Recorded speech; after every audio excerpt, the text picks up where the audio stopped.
can see you standing on me.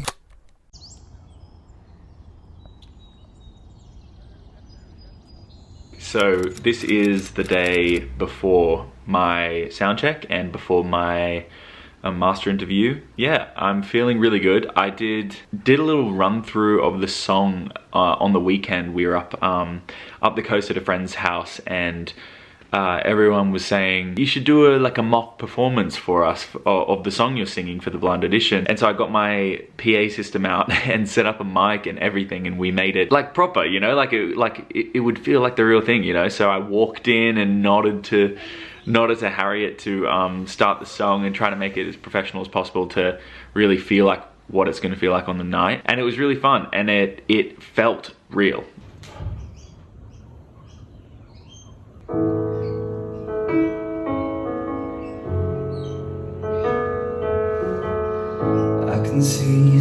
After doing those run-throughs up in Palmy, it's nice. I feel like I want to do that more. I was just saying that I think practicing the song in the setting in which I'm about to sing it, like with the microphone, standing up, walking in and all of that, it seems a bit, you know, silly, but it did give me some familiarity to, you know, what I'm going to be doing. And I think the more calm and familiar I can feel in that setting, the better I'll perform. I've got my sound check tomorrow. I've got 8 days between the sound check and the actual blind audition itself. I'm gonna set up my mic and my PA system in the house. I'm gonna practice singing it every day. So I've set up my PA system. Super simple setup, but I just wanted to have a sing along. So this will mean that I can practice it properly rather than just singing in the car. I've done that a lot, but it feels a lot more real when you've got the mic in front of you and the track's playing and you're standing up and you know, all the things that go into it. So it feels a lot more real this way, and I think I want to practice it that way. So here's my setup. I'm gonna run through it a few times, see how I feel. Didn't even see the stars.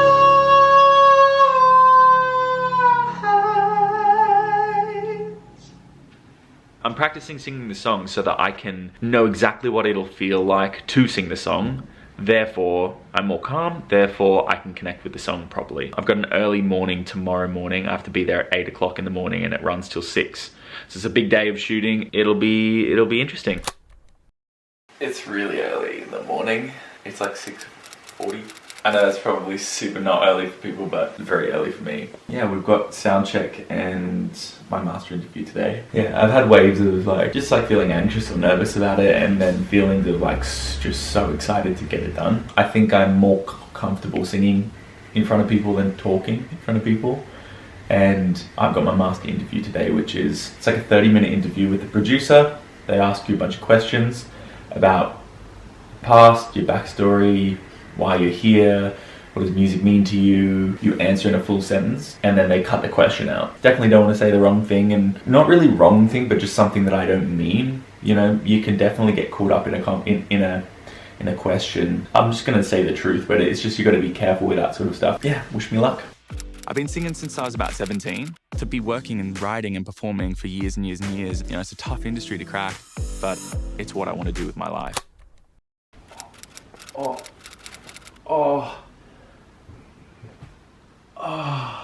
I just completed my sound check and the one day of pre-filming before the blind auditions, and it went so well.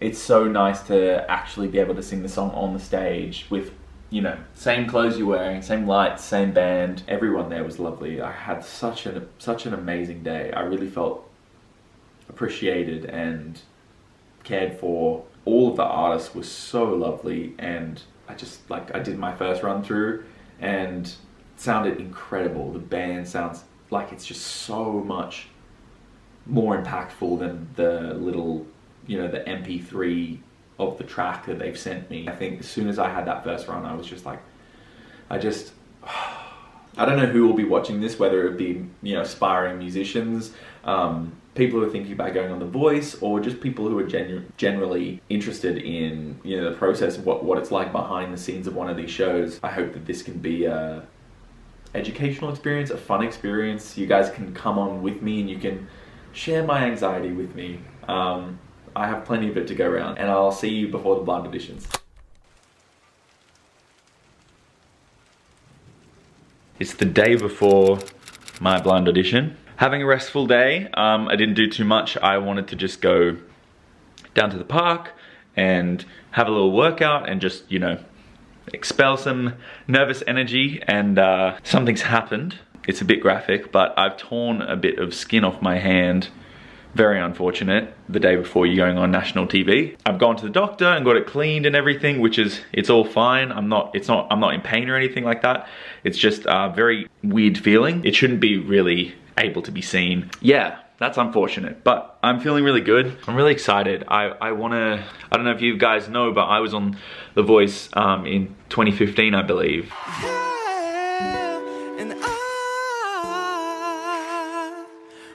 I was 18 at the time, so this is not my first time going on this show. I didn't have a lot of experience singing. I wasn't a musician really at all. I was just learning. I was studying music at university, and I was 18. You know, I think I'd written one song at the time, and so I was very nervous. It's interesting. You'd think I wouldn't be as nervous, but I think the fact that it has been 7 years and I've put 7 years of my time into this. I'm a songwriter, I write music, I've been trying to do this all independently, funded completely by myself. Trying to lift, you know, a music career off the ground by yourself is not, it's not an easy thing to try and move. So I think, you know, I understand what this show did for me last time. And considering that, you know, I'd say I've progressed as a singer and a musician quite a lot in the past 7 years. I have an expectation that now that I'm better, not, you know, better, but, you know, I know what I want to say now. I write songs, I think they're freaking cool. And I know this show can give me those things that I'm lacking. So I think with the development of who I am as a musician and the backing of a label or a publisher or a manager, all three of those things, or even one of them, would help greatly. I can see that, and it's a finish line that is in view now. I think there is just as much pressure that I'm putting on myself, just as much as last time. It's about 5 o'clock now, 5:30. I have to be there at midday. Everybody's ready to go. Got a bunch of my friends are coming.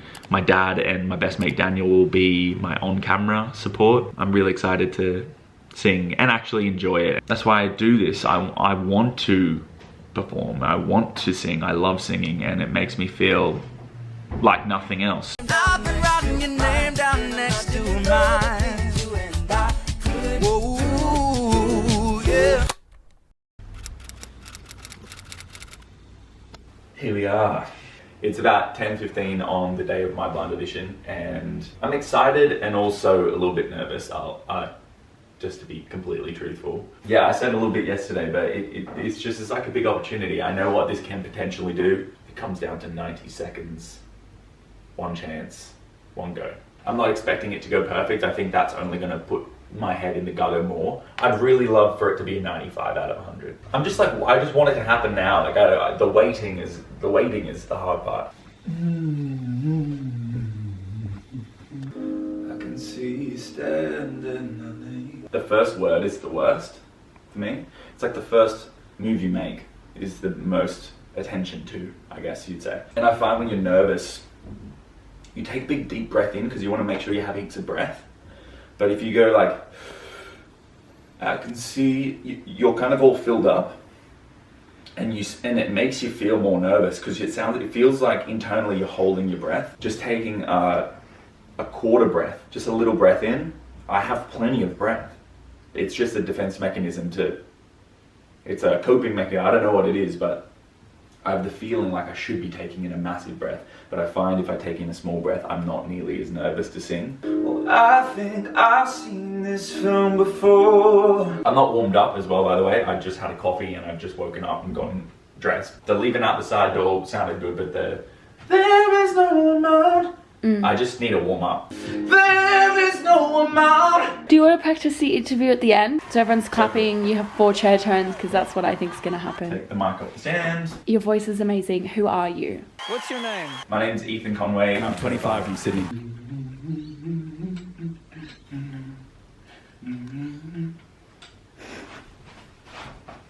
Ow! You're so quirky and silly. So step right out. It's funny because I can still tell that you're a good singer even when you do that. Ethan, Yo. obviously excited to see you perform today. But did you hear that there's free snacks for the Actually, audience there's members? Free snacks. You've not stopped talking about the What free snacks. kind of snacks do you think I'm gonna get? Chippies. Maybe some Apple? fruit? Yeah, I was gonna say. Well, I will keep you posted on the snacks. My dad and my friend Daniel, my best mate Daniel, they had to sign like release forms for them being on the show, obviously. But I just didn't even look at them. I sent them through to the producer, and then she messaged me back saying, "Thanks, Ethan. I love how Daniel has specified he is your best friend. He must be very proud." That's what she said, and I was like, "What?" And I went in and looked at his next to relationship to artist. He wrote friend in brackets best. I love him so much. He wrote friend and he's like not good enough. Oh, he's so lovely. I'm wearing my Guinness socks. We got these from the brewery in Dublin. Tall, dark, and have some Guinness. I don't know, luck of the Irish, you can see how we go. I got my dad coming, but majority of my family lives over in Ireland and some of them are scattered out through Europe and stuff, but that's it just feels like it's their way of being with me. I don't know, I'm not a superstitious person, but it feels comforting. I remember the feeling when my auntie bought those for me and I was just like, it's very nice, but yeah.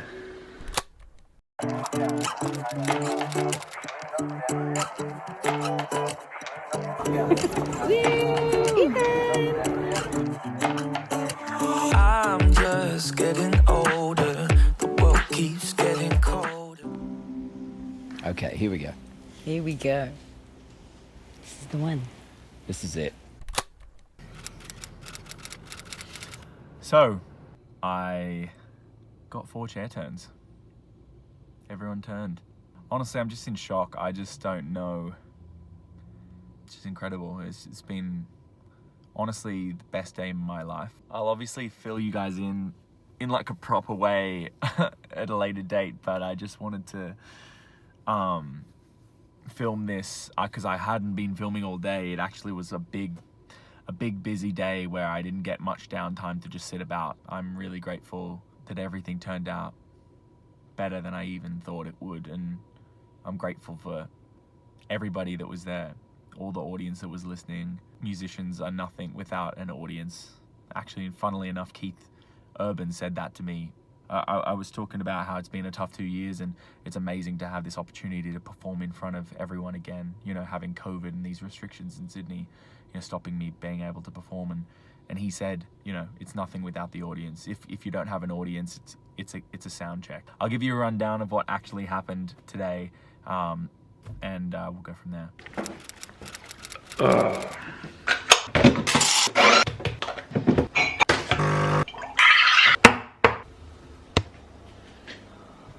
Still in shock.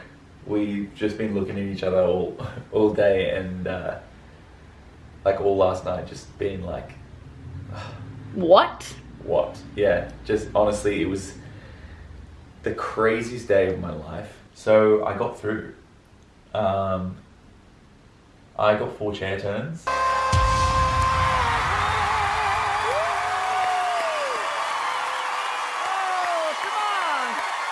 So I got the full shebang. Everyone turned. It was honestly incredible. I had such an amazing time performing, and it was such a, for me at least, I just felt so in it. I knew people turned, but I didn't even register them. I wasn't even aware of who turned, when they turned, what happened until the song was finished and afterwards, and I saw all 4 chairs already turned to me. You never flinched. Like when we turned, you were just like fixated on that camera up there and all your emotions were intact. Yeah, I wanted to just sing the song and sew the song, you know, because going into that, you know, you can't control what's going to happen. You could sing it the best you can and nobody could turn. So I just wanted to do what I had control over, which was perform the song as best as I could and stay in the moment. It's honestly incredible. I was speechless. I was, crowd was insane. The crowd was so loud. Yeah, it's overwhelming, you know, it's crazy. It's a really, really intense atmosphere in there, would you say, Harry? Keith really liked it, as he said. He turned around pretty quick, and I'm just gonna keep standing and clapping until you choose me. Jessica Malboy just said, I can't really remember what She said, You had my heart going boom, boom, boom, boom, boom, boom, boom, boom, boom, boom. Thank you so much. Rita said, she said I was young. Can't believe how young you are. I was like, stop. No. She said, wow, you're just so young to have a voice like that and to have the confidence and the composure. Guy went, that was fantastic. And then he went on to this story about how his wife, Jules, she sees people as like, that's a star, or that's, you know, they're not a star. You know, she has this thing that she can just feel when somebody's a star. You know, she always points it out whenever I'm with her. You know, she goes, that person's a star, that person's a star. He said, and man, like, you're a star. Oh, well, you are a Thank star. You're great. And I was just in shock. I don't know if you guys can understand how that feels, but I told him on stage after he said that, I said, thank you so much. You don't know how much that means to me. You've been one of my vocal inspirations for the longest time. So to hear that from you, seriously, thank you. it means a lot, sir. Yeah, I chose Keith, so I'm on Team Keith. He turned first immediately. He really fought to have me on his team. Yeah, that was the best choice for me to go, and especially after what he said, and as much as I love Guy. We're coming back on Sunday, and it's called the callbacks, they're calling it.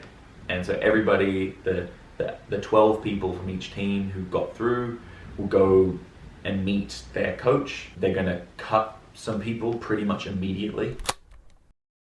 Going head-to-head for one of these spots is singer-songwriter Ethan and supermum Tando. What day is this? 2? I don't know. Yeah. So I'm off the show. Sad faces. So today we met with Keith, and essentially today they had to cut it from 12 to 6. Really tough. There's something interesting about what happened and why I'm off the show. He called me forward, and he called another singer, Thando, forward, who's amazing. She's incredible. They paired us in a grouping because we're the pro group. You guys are what I would say are my pro singers. We were to sing our blind audition songs, and essentially he told us, I can only take one of you through. And I went first, and I sung my song, and I sung it really well, I think, anyways. I think I've seen this film before. Thando sung her song, and she sounded incredible. Anytime you feel danger or fear. He goes and says, you know, you both are amazing, flawless performances. He turns to Thando and says, you know, incredible performance. I think there is some room to grow in terms of connecting to the song. I think we can definitely work on that. And so he turns to me and says, I'm paraphrasing, but a lot of these words are exactly what he said. He said exactly, Ethan, what can I say?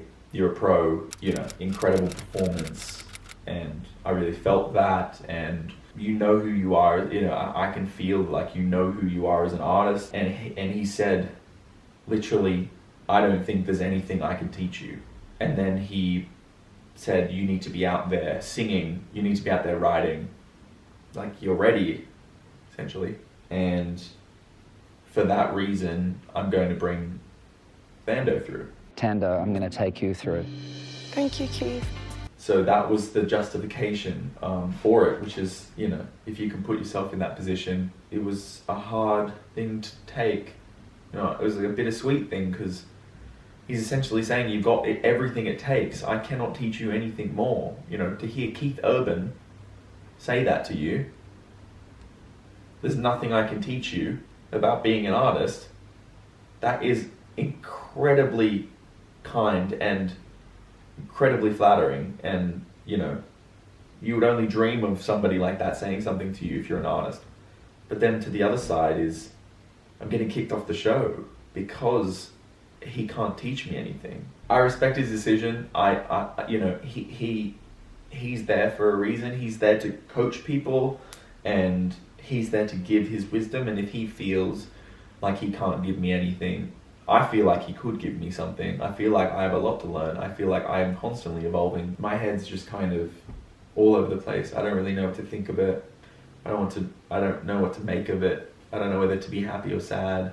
Like, I don't even get to bring something away with me, you know? Like, I don't even get to have like a learning experience. In every stage, that I've gone through this show, I've really not been given one thing that I can work on. And it's not to the fault of, like, I'm not looking for things to go wrong. I'm super glad that they're excited, you know, they're so keen on what I'm doing, and they have no notes to give me. That's a good thing. That's a good thing that I don't have notes. Like, you want to be good, so good that people aren't giving you notes. But then now that it's come, and that's the justification for me leaving the show, is that I can't be taught anymore. It's like you're so good, you don't need this opportunity, but I'm here for the opportunity. So anyways, you can talk around in a circle all day long about this, and I have done. I was chatting with one of the boys from the team. He's a friend of mine, and he said we're all just still in shock about how you left. I talked to producers and stuff, and it's all, everyone's kind of just like, it's not the typical way to go out. I just wanted that opportunity. I wanted the opportunity to sing again on TV. I wanted to be able to, I had an idea in my head that I had, you know, I could go that far, you know, I could, from everything I was seeing around me, everybody was saying that, you know, they were praising me and saying it was so good, and the funny thing is, it was, and that's the reason I'm going home. But I guess it's TV. Maybe this is supposed to happen for something else to happen, you know, so. Oh, it's been a while. A lot's happened since then. Obviously, as you can imagine, and as you saw, I was very upset, and I was for a while, about how everything went down. As you can understand, I'm sure, kind of just leaving with nothing to learn, just empty. It was just kind of like, I just had so many expectations for it, and I didn't achieve any of those. You know, at the time I was just in a very pessimistic mindset about the whole situation. So many things have happened since then. I have had a lot of great opportunities come my way from the show, which I think is the whole point. Actually, a big part of why I felt quite shitty, which I didn't know at the time. If you go on a show like that, essentially you can't release music for a certain period, I guess, to focus in on your stuff on the show, and maybe to not piggyback on it or whatever. It's unfortunate, but it's part of the game, and that's how it goes. At the time, I didn't realize, but I wasn't motivated to make music anymore, which is a crazy thing to say, because I'm always motivated to make music. But in that last clip and the coming weeks after that, I really felt like, why should I even make music? Because I've already got 30 songs that I want to release right now,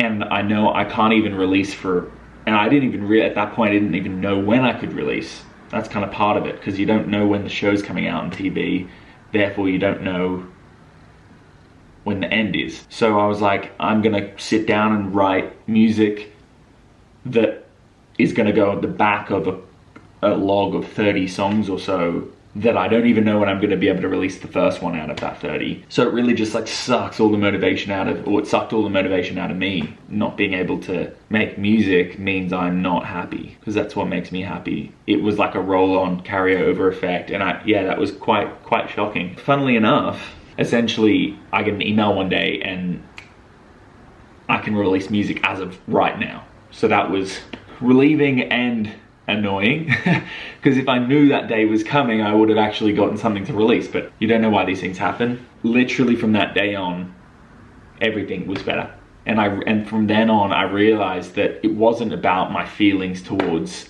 you know, not getting what I wanted from the show. That's obviously sucks, but I thought that's why I was feeling so bad.